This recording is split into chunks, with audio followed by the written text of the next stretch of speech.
Welcome to the channel. I am Simran Sahani. आज पढ़ाऊंगी आपको विस्तास का सबसे अमेजिंग चैप्टर द एनिमी।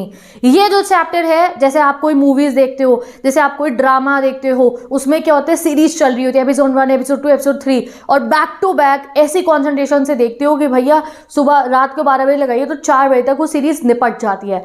ऐसे ही कॉन्सेंट्रेशन से इस चैप्टर को सुनना।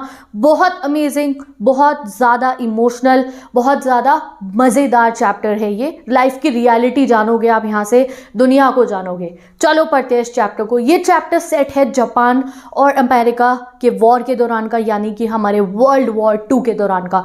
वर्ल्ड वॉर 2 हुआ था तो आपको पता होगा, जो है अमेरिका, ब्रिटेन, फ्रांस, रशिया साथ में थे, और एक तरफ था जर्मनी, इटली, जापान। उस समय पे जापानी और अमरीकी बिल्कुल जो है तगड़े वाले दुश्मन थे, और एट दी एंड अमेरिका ने तो बॉम्ब भी गिरा दिया था जापान के ऊपर। तो इतनी जानकारी रखना ज़रूरी है। ये नहीं कि बस आके हिंदी में चैप्टर बोल के चली जाऊँ या तुम्हारे साथ कुछ मजाक करके चली जाऊँ यहाँ पे, और चैप्टर तुम्हें पल्ले ना पड़े, एग्जाम में तुमसे आंसर ना बने, और फिर तुम आंसर लिख ना पाओ और सोचो कि अरे चैप्टर पढ़ने का फ़ायदा ही क्यों हुआ। अगर मेरी वीडियो से पढ़ रहे हो तो यहाँ मैं बहुत सीरियसली एज अ एजुकेटर, ऐसा कि आपको चैप्टर अगर मैं पढ़ा रही हूँ तो NCERT खोलने की भी ज़रूरत ना पड़े, एक बच्चे के दिमाग में चैप्टर बसा हो, एक 12th क्लास के बच्चे के हिसाब से, वैसे मैं पढ़ाती हूँ। ठीक है, तो चलो शुरू करते हैं डिटेल्ड एक्सप्लेनेशन हमारे चैप्टर एनिमी का। तो क्या हो रहा है, वर्ल्ड वॉर 2 के ज़माने की बात है। जापानी और अमरीकी हैं बहुत बड़े दुश्मन, वर्ल्ड वॉर 2 चल रहा है। इस दौरान क्या होता है, ये कहानी के तीन चार मेन कैरेक्टर है। सबसे पहला मेन कैरेक्टर है डॉक्टर सदाओ, जो एक डॉक्टर है जापान के। ठीक है, बहुत रेनोन डॉक्टर है ये जापान के। दूसरी है इनकी वाइफ, जिसका नाम है हैना। ठीक है, थर्ड है सदाओ के पापा, जो अब मर चुके हैं। फोर्थ है एक जापान का जनरल, और 5th 6th 7th कैरेक्टर में जो डॉक्टर सदाओ हैं उनके घर के नौकर हैं। ठीक है, चलो भाई शुरू करते हैं। तो होता क्या है, ये जो हमारे डॉक्टर सदाओ हैं ये जापानीज़ है। बचपन में इनका घर कहाँ पे, अभी भी वहीं है। इनका घर कहाँ पे, इनका ना बीच के पास में घर है। बहुत सुंदर सा घर, जैसा हम इमेजिन करते हैं ना भाई, बढ़िया सा घर हो बीच के पास में, वैसा सा ही इनका घर है। ठीक है, बहुत प्यारा सा, बहुत सुंदर सा, जैसा कि आप फोटो में देख सकते हो। सिम ऐसा का ऐसा इनका घर है। इनके घर के पास से बीच दिखता है, इनके घर के पास से सी दिखता है। ठीक है, अब ये जो इनका घर है, इसमें बचपन में ये बाहर इन बीचों पे खेला करते थे, कहीं कहीं खेलने जाया करते थे। अब इनके घर के बीच के सामने से 2 आइलैंड्स वगैरह दिखते हैं। तो उन आइलैंड्स को जब ये छोटे थे तो इनके पापा कहा करते कि बेटा ये जापान के फ्यूचर स्टेपिंग स्टोन्स है ये आइलैंड, यानी कि ये जापान को तरक्कियों पर लेकर जाएंगे ये 2 छोटे छोटे आइलैंड, ऐसा कहते थे डॉक्टर सदाओ के पापा। अब तो उनके पापा नहीं रहे हैं, बट ये जो है जब छोटे से थे तब से जब तक बड़े हुए, इन्होंने अपने पापा की हर बात मानी। ये ना बिल्कुल एक ओबीडियंट चाइल्ड की तरह थे डॉक्टर सदाओ, पापा की हर बात मानते थे और उनके कहे हुए बातों को सुनते थे। तो इनके पापा चाहते थे, डॉक्टर सदाओ के पापा, कि भाई ये मेरा जो बेटा है ये बहुत बड़ा डॉक्टर बने, और उसकी पढ़ाई के लिए डॉक्टर सदाओ के पापा उन्हें भेजते हैं अमेरिका पढ़ाई करने के लिए। तो देखो उस जमाने में डॉक्टर सदाओ पढ़ने के लिए, मेडिसिन पढ़ने के लिए, यानी कि डॉक्टर की पढ़ाई करने के लिए जो है कहाँ जाते हैं, अमेरिका जाते हैं। तो जब ये बड़े हो जाते हैं, कितने साल के होते हैं ये याद रखो। ठीक है, तो जब हमारे डॉक्टर सदाओ 22 ईयर्स के होते हैं तो ये अमेरिका जाते हैं डॉक्टरी करने के लिए। ठीक है, और इनके पापा जो है पूरा पैसा वैसा लगा के इन्हें अमेरिका भेजते हैं। ये वहाँ पढ़ने जाते हैं। वहाँ पे जो है आपको पता है, जैसे भी कभी भी कोई नए जगह में जाता है तो उसे सेटल होने में थोड़ा टाइम लगता है। वहाँ पे हाँ, इनके प्रोफेसर अच्छे से, जिस पीजी में ये रहते थे वो अंकल आंटी अच्छे थे, बट फिर भी ये इतना यूज टू नहीं हो पा रहे थे। इन्हें कुछ दिक्कतें होती थी खाने पीने को लेकर, या फिर भी कंफर्टेबल नहीं लगता है ना एक फ़ॉरेन जगह में। तो वहाँ पर इनको कम्फर्ट करने के लिए एक बहुत ही अच्छा चीज़ होती है। क्या होती है, एक जापानीज़ लड़की वहाँ पर आ जाती है, उसका नाम था हैना। और वो कौन हुई, वो बाद में चल के हमारे डॉक्टर सदाओ की वाइफ बनी। इन दोनों को वहाँ पे प्यार हो जाता है, बट ये ऐसा नहीं है कि प्यार हो गया कि वहीं अमेरिका में शादी कर लियो सेटल हो गए, नहीं। इन दोनों को प्यार हो जाता है, बट जब तक डॉक्टर सदाओ को पता नहीं चलता कि हाँ ये प्योर रेस जापानीज़ है, तब तक उसे प्यार का इजहार नहीं करते। जब पक्का पता है हाँ जापानी लड़की है, पापा मान जाएंगे, तब अपने पापा को जाके बताते हैं जी मैंने इससे शादी करनी है। फिर अपनी डॉक्टरी पूरी करते हैं, घर आते हैं, जापान आते हैं, पूरे तौर तरीकों से जापानीज़ वेडिंग इनकी हो जाती है और ये बन जाते हैं हैप्पीली मैरिड कपल। तो ऐसी रही डॉक्टर सदाओ की जिनकी 22 साल में गए थे अमेरिका पढ़ने, वहाँ मिल गई प्यारी सी गर्लफ्रेंड है ना, उससे हो जाती है शादी, और जो है वापस आ जाते हैं फिर ये डॉक्टर सदाओ डॉक्टर बन के अपने जापान में। अब अपनी कंट्री को सर्व करने के लिए जब ये डॉक्टर बन जाते हैं, 30+ हो चुके थे तब ये वापस आते हैं, और अब ये बढ़िया डॉक्टर बन गए थे। इनफैक्ट बढ़िया डॉक्टर ही नहीं बने थे, एक बहुत बड़े सर्जन भी बन गए थे और एक साइंटिस्ट भी बन गए थे। अब साइंटिस्ट क्यों बने थे, क्योंकि ना एक रिसर्च कर रहे थे डॉक्टर सदाओ किस चीज़ के ऊपर, कि भाई कैसे जो वुंड्स होते हैं, जो घाव होते हैं, उन्हें अच्छे से भरा जाए, साफ करा जाए। तो इनके पापा बहुत खुश हुए कि जो भी वो चाहते थे उनके बेटे ने कंप्लीट करा, अब इनके पापा मर चुके हैं। अब एक दिन की बात होती है, डॉक्टर सदाऊ जो है, अब तो इनके 2 बच्चे भी हैं, एक छोटा बेबी बॉय है और एक बच्चा और है इनका, बड़े से घर में अपने यही पापा वाले घर में रह रहे हैं, 4-5 नौकर चाकर हैं। और इनको जो है इनकी कंट्री इन पे इतना ट्रस्ट करती है, कंट्री का जो जनरल मैंने आपको बताया वो डॉक्टर सदाऊ पे इतना ट्रस्ट करता है कि उसने डॉक्टर सदाऊ को वॉर के लिए जो सोल्जर्स के साथ में डॉक्टर भेजे जाते हैं उसमें भी नहीं जाने दिया। क्यों? क्योंकि जनरल बड़ा सेल्फिश था। जनरल को लगा डॉक्टर सदाऊ तो बहुत माहिर डॉक्टर है और जनरल की खुद की तबीयत खराब चली थी, तो वो सोचता है भाई मैं डॉक्टर सदाऊ को अपने साथ रख लेता हूँ, जिससे कि मेरी तबीयत खराब हो तो मैं अपना इलाज तो इसी बढ़िया वाले डॉक्टर से कराऊंगा। तो डॉक्टर सदाऊ जापान में रुके ही इसलिए थे जनरल की तबीयत को जाँच करने के लिए, ठीक करने के लिए, वरना तो उन्हें भी वहाँ वॉर पर भेज दिया जाता सोल्जर्स के साथ में। But he was here only. तो एक दिन ये घर में शाम को बाहर खड़े हुए थे, आराम से जो है बीच को देख रहे थे, ठीक है, बीच पे देख रहे थे और पूरा नज़ारा तो भाई बढ़िया ही था इनके घर से, वो देख रहे थे। पीछे से इनकी वाइफ आ जाती है हैना। हैना बहुत सुंदर सी है, बहुत प्यारी सी, उसने पहने होते किमोनो। अब भाई तुमने शिनचैन डोरेमोन देखा है तो किमोनो ज़रूर देखा होगा, शिनचैन कई बार पहन के आता है, नैनी पहनती है, उसमें शिजुका पहनती रहती है, तो किमोनो इस टाइप का होता है। उसमें यहाँ जो है एक कपड़ा भी बांध लिया जाता है, ठीक है, ब्लू से कलर का उसने कपड़ा बांध रखा था, किमोनो का कलर तो बता नहीं रखा। सुंदर से बाल, प्यारी सी हमारी जो है ये हैना थी। ये आती है, हस्बैंड बाहर बालकनी में यूं खड़े हैं, आके पीछे से उन्हें हग कर लेते, पूरा रोमांटिक माहौल चल रहा होता है। दोनों अभी भी उतना प्यार करते हैं एक दूसरे से जितना पहले दिन जब मिले थे उतना करते थे। टोटली हैप्पीली मैरिड कपल, ठीक है। और फिर क्या होता है, ये बाहर खड़े होते देख रहे हैं, सामने बीच है इनके, फॉग आ रहा है और साथ ही के साथ में लहरें दिखाई दे रही हैं इनको, अंधेरा होने को तैयार है। बस इतने में ही इन्हें क्या दिखता है, ये आराम से रोमांटिक माहौल में खड़े होते हैं कि भाई सामने से कुछ आ रहा है, देयर समथिंग देयर। दोनों नोटिस करते हैं, दोनों एक दूसरे को पकड़ के खड़े तो छोड़ देते हैं, देखते हैं ये क्या हो रहा है। तो इन्हें दिखता है कि वहाँ से बीच में जो समुंदर है, सी में से कोई इंसान चल के आ रहा है और ऐसे लड़खड़ाता हुआ चल रहा है।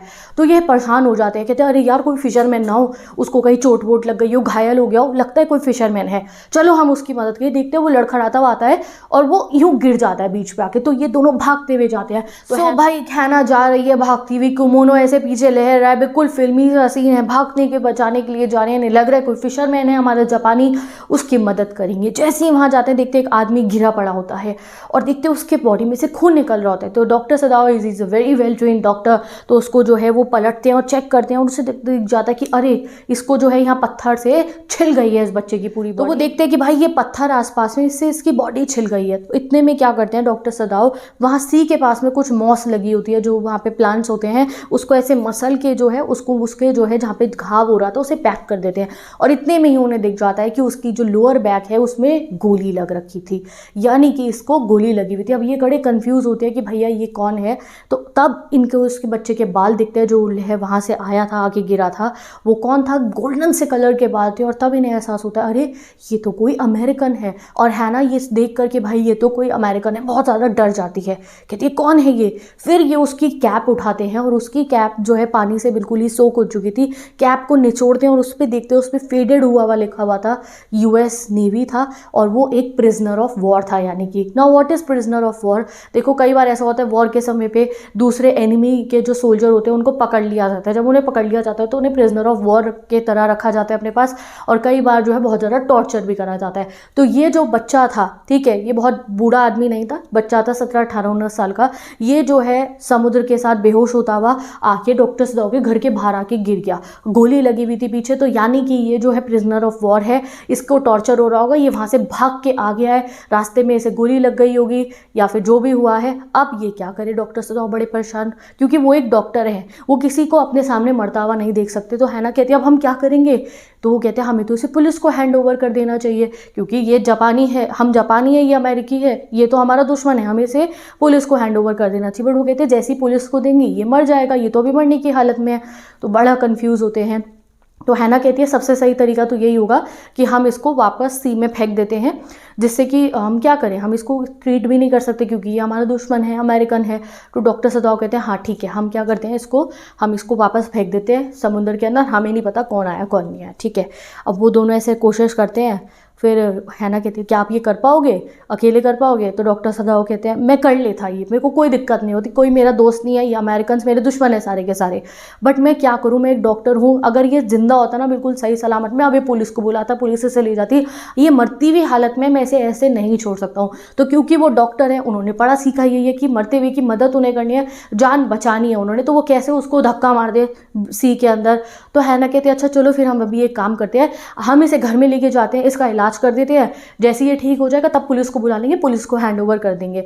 बट इसमें खतरा भी बहुत ज़्यादा है, जो है अगर ये बात फैल गई तो हमारे को देशद्रोह का नाम लग के हमें जेल हो सकती है, बच्चों का सोचना होगा। तो सदाओ बताओ क्या करे? तो डॉक्टर सदाओ सोच रहे होते हैं, कहते हैं हाँ ये भी डर तो है हमारे को, कहती है हमें इसे देना पड़ेगा, अगर हमने इसका इलाज करे तो पुलिस को देना पड़ेगा हमें।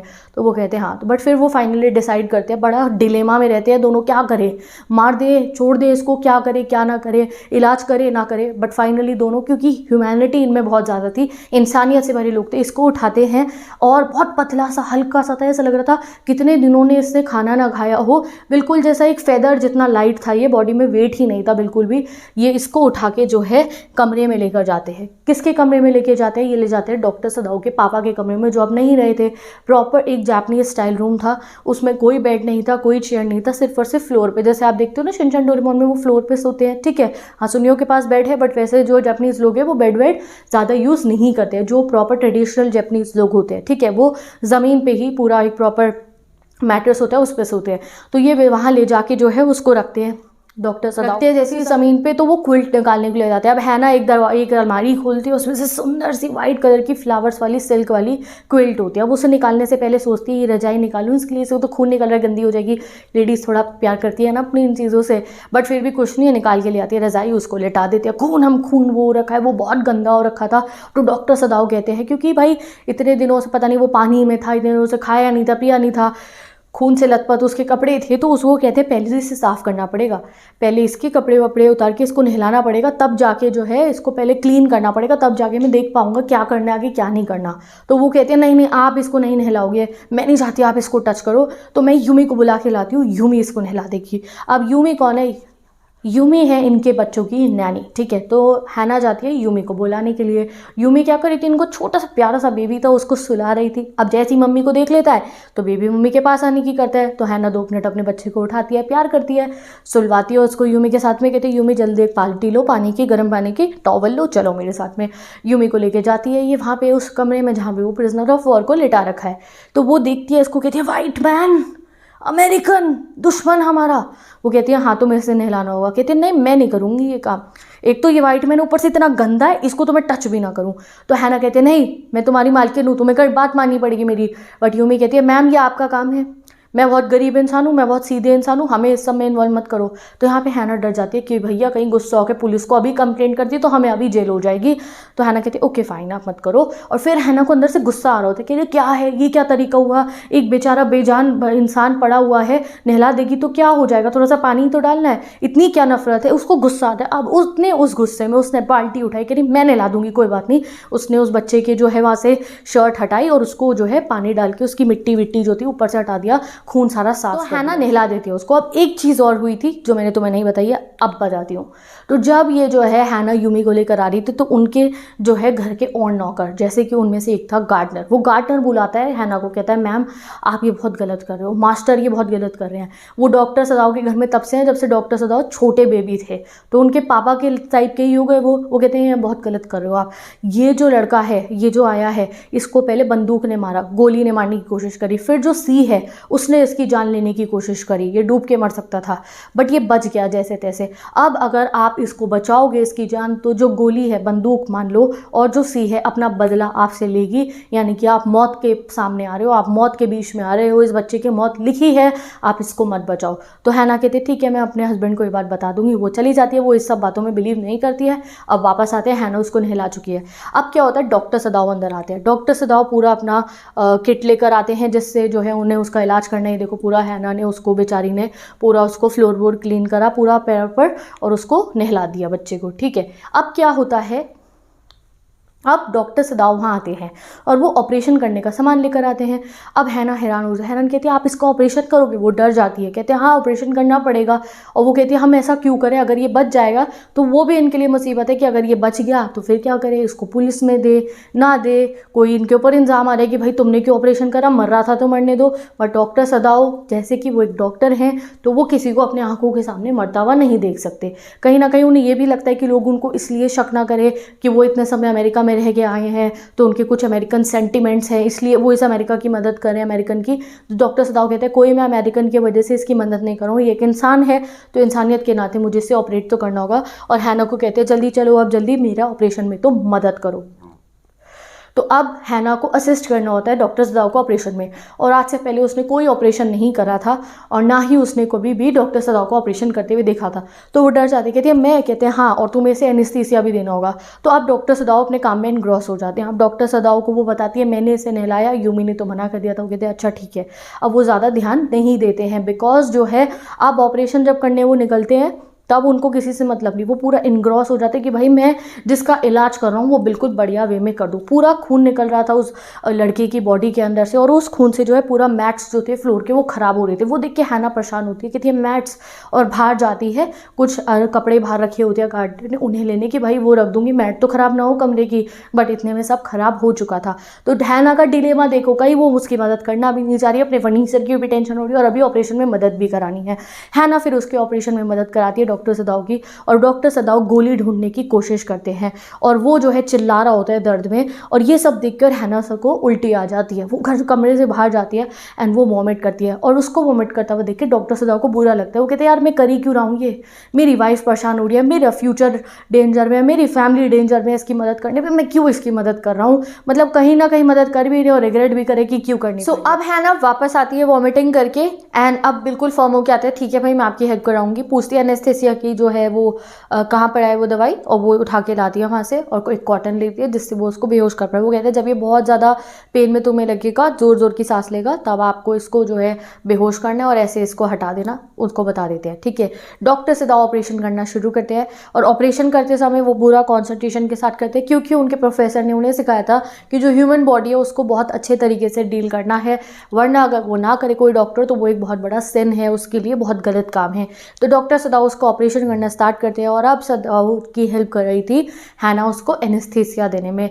वो जो लड़का था वो पेन में बहुत ज़्यादा चिल्ला रहा था और वो उसकी किडनी के पास तक चेक कर देते थे, माय फ्रेंड यहाँ पे तो नहीं है बुलेट, और वो पेशेंट को हमेशा माय फ्रेंड रेफर करते हैं ऑपरेशन करते समय। फाइनली उनको जो है बुलेट मिल जाती है और वो उस बुलेट को बाहर निकाल रहे होते हैं। इसी बीच में जो हैना है उस बच्चे को देखकर बहुत परेशान होती है, सोचती है कि बस भगवान ना करे इसके साथ कोई टॉर्चर वगैरह हुआ हो, क्योंकि उन्होंने सुना है कि जो यहाँ पे जो अमेरिकन प्रिजनर ऑफ वॉर है या कोई भी प्रिजनर ऑफ वॉर है उनको बहुत ज़्यादा टॉर्चर करा जाता है। वो अपने जनरल के बारे में सोचती है जो बहुत ज़्यादा वुमेन के ऊपर भी अत्याचार करते हैं, तो वो सोचते हैं भाई प्रिजनर ऑफ वॉर के साथ तो पता नहीं कितना ही अत्याचार टॉर्चर इनके साथ किया जाता होगा। परेशान होती है। इतने में ही उसको वो जो बच्चा वहाँ लेटा हुआ था उसके गले पे एक लाल रंग का डीप स्कार दिख जाता है, यानी कि इसको टॉर्चर डेफिनेटली किया गया था। तो वो परेशान हो जाती है और डॉक्टर सदाव इतने में बुलेट बाहर निकाल देते हैं, कट लगाते हैं और बुलेट बाहर निकाल देते हैं और उसकी पल्स चेक करते हैं। अब उसकी पल्स चेक बहुत धीमी थी बट फिर भी वो कहते हैं लगता है ये ज़िंदा रहेगा, अभी ये ज़िंदा रह सकता है। और फाइनली एक हाइपोडर्मिक सिरिंज लेते हैं, उसमें दवाई भरते हैं, उसे लगा देते हैं,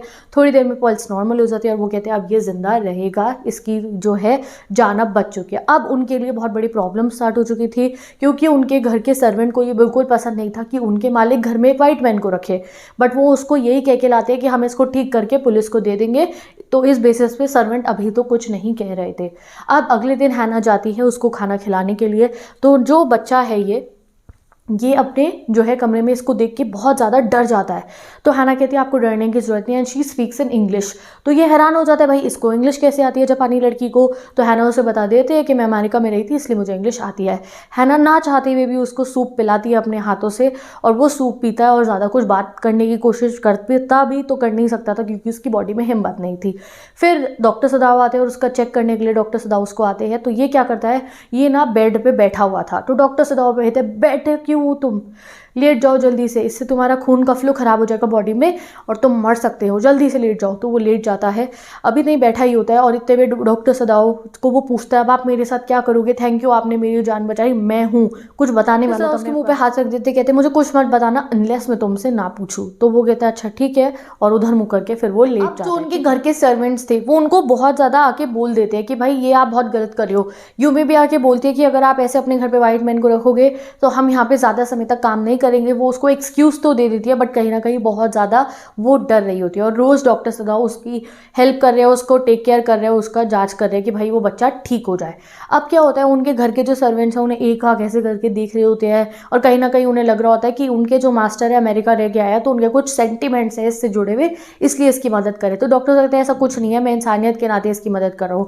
एक दिन क्या होता है, हैना वहीं बाहर खड़ी होती है तो वहाँ पे जितने भी सर्वेंट्स थे वो जान पूछ के बातें करने लगते हैं। गार्डनर कहता है कि भाई हमारे मास्टर को ना अपनी जो स्किल्स है उस पर बहुत गर्व है कि भाई मैं तो सबका ऑपरेशन करके उसे जिंदा कर सकता हूँ, इसलिए अपनी स्किल्स को प्रूव करने के लिए ये ऑपरेशन कर रहे हैं उसका।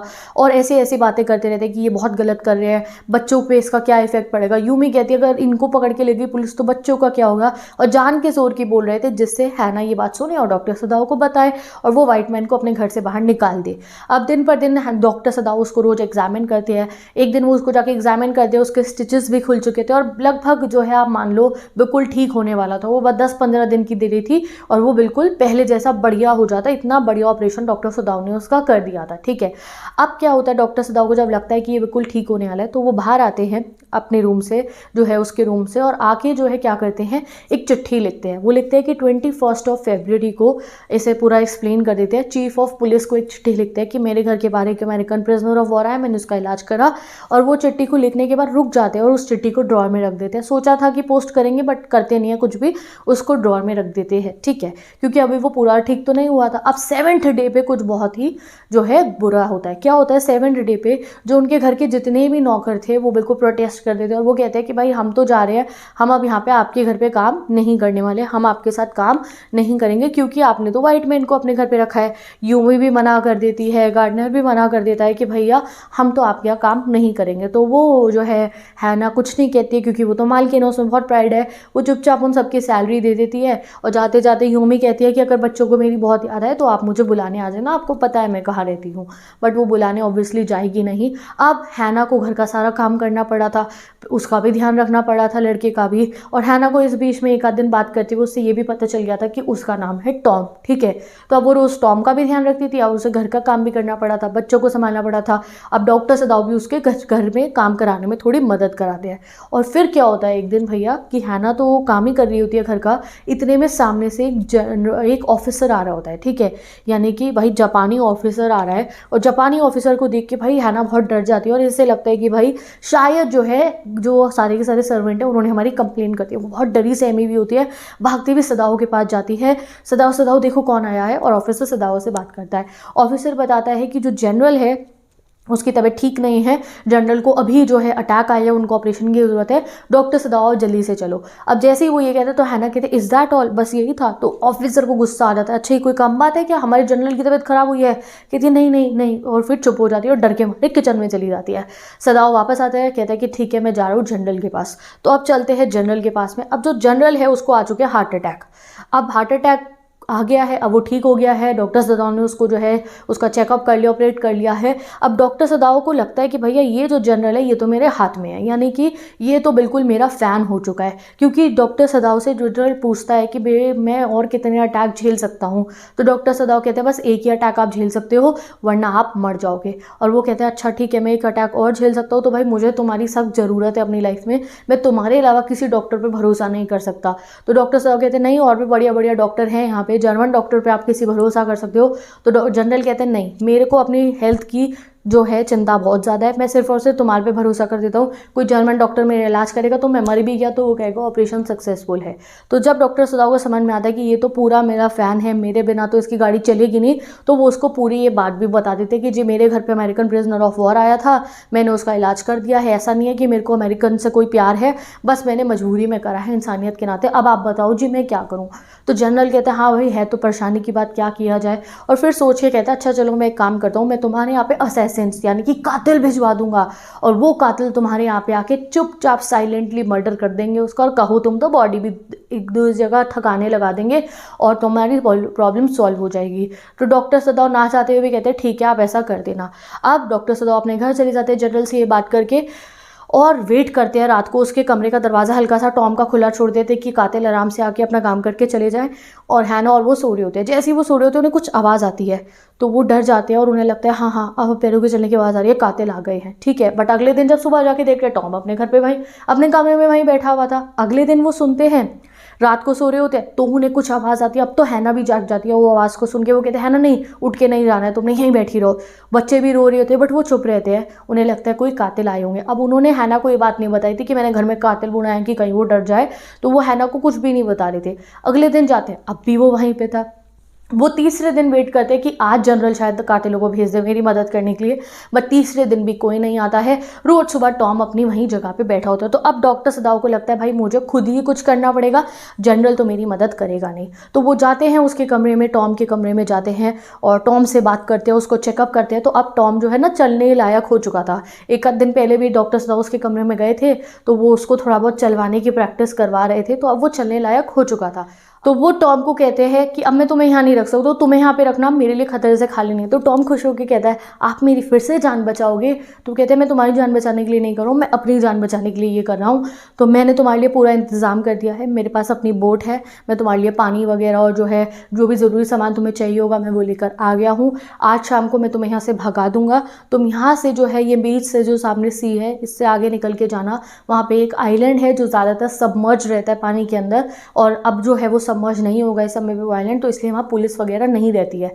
वो आइलैंड पे तुम जाना, वहाँ जाके वेट करना, वहाँ पे कोरियन फिशिंग बोट्स आती है, उनसे तुम लिफ्ट लेके अपना अमेरिका चले जाना। और जब तक कोरियन फिशिंग बोट नहीं आती वहाँ मछली वगैरह होती है, वो जो है मछली निकाल के खा लेना, और तुम्हारे पास अपना खाना तो होगा ही। तो आज शाम को मैं तुम्हें भगा दूंगा, ठीक है। तो फिर टॉम वेट करता रहता है और शाम का समय आता है। तो शाम को डॉक्टर सदाव ने पूरी प्रिपरेशन कर ली थी। वो जो है एक शॉप से जाके 2 रजाइयाँ ले आए थे, ठीक है। साथ ही के साथ में वो जो है पानी की बॉटलें ले आए थे, कुछ खाना वाना ले आए थे, और इसको पहना देते जैपनीज़ कपड़े किमोनो वगैरह, और इसके सर पे बांध देते हैं काला कपड़ा जिससे कि इसके भूरे बाल ना दिखे, जिससे पता ना चले अमेरिकन है। और इसको अपनी फ्लैश लाइट देते हैं, अपनी खुद की टॉर्च इसको देते हैं और कहते हैं तुम जाओ। अब डॉक्टर सदाव कहते हैं उसको कि तुम वहाँ पहुँच जाओगे, इंस्ट्रक्शन देते हैं अगर तुम वहाँ सेफली पहुँच चुके हो और बाई चांस तुम्हारा खाना खत्म हो जाए तो तुम मुझे जैसे ही सूरज डूबेगा 2 बार वहाँ आइलैंड पे से फ्लैश लाइट मारना, मैं तुम्हें चेक करूँगा यहाँ से और मैं तुम्हारी हेल्प करने आ जाऊँगा। और अगर तुम वहाँ पे सही सलामत पहुँचे हुए हो, कोई दिक्कत नहीं हो रही है तुम्हारे को, तो मुझे जैसे ही सूरज डूबता है वैसे ही जो है सडनली मेरे को एक फ्लैश लाइट कर देना, मैं समझ जाऊँगा तुम ठीक हो। और खाने के लिए तुम जो है वहाँ पे रॉ फिश को भी जो है पानी में से निकाल कर खा सकते हो, और वेट करते रहना वहाँ पे बैठ के। और अंधेरे में कभी भी फ्लैश लाइट मत जलाना जिससे जो है पता ना चल जाए पुलिस को कि कोई वहाँ पर है। अब वो जो है उसको बैठा देते हैं बोट में और वो बेचारा चुपचाप चला जाता है उनको थैंक यू करते हुए कि thank you for saving my life, ठीक है। अब वो जो है वहाँ से चला जाता है। एक आध बार वो रास्ता देखने के लिए अंधेरे में जो है फ्लैश लाइट जलाता है, बाकी कभी फ्लैश लाइट वो नहीं चलाता। डॉक्टर सदाव वेट करते हैं उसकी फ्लैश लाइट का आएगी, उन्हें कोई फ्लैश लाइट नहीं दिखती। और जो है कुछ समय बीत जाता है और डॉक्टर सदाव जनरल के पास फिर पहुंचे होते हैं क्योंकि जनरल के गॉल ब्लैडर में आ गई थी प्रॉब्लम, उसका कर रहे होते इलाज।